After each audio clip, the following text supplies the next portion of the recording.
যে ল'ৰাটোৱে 3 মহলা ঘৰটো সাজিছে, তাৰ কুকুৰটোৰ কাৰণে AC ৰুম এটা আছে, মাক বাপেকলে তাত ৰুম নাই।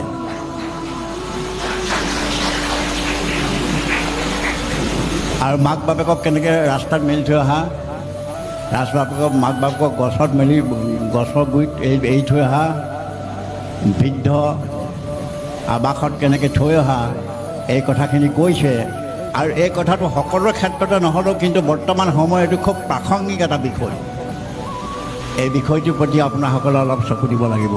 কাৰণ যিটো বৃদ্ধাশ্ৰম, সেই বৃদ্ধাশ্ৰমটো অসমীয়া সংস্কৃতিৰ বিৰোধী বস্তু।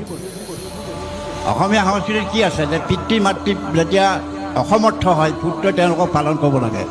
লাজৰ কথা, চৰকাৰে আইন কৰিবলগীয়া হ'ল যে কোনোবা ল'ৰাই যদি পিতৃ মাতৃক পালন নকৰে তাক তেওঁ দৰমহা কাটি আনি মাক বাপেকক দিব। এইটো চৰমৰ কথা। পুত্ৰ পুত্ৰীসকলৰ কাৰণে এইটো অত্যন্ত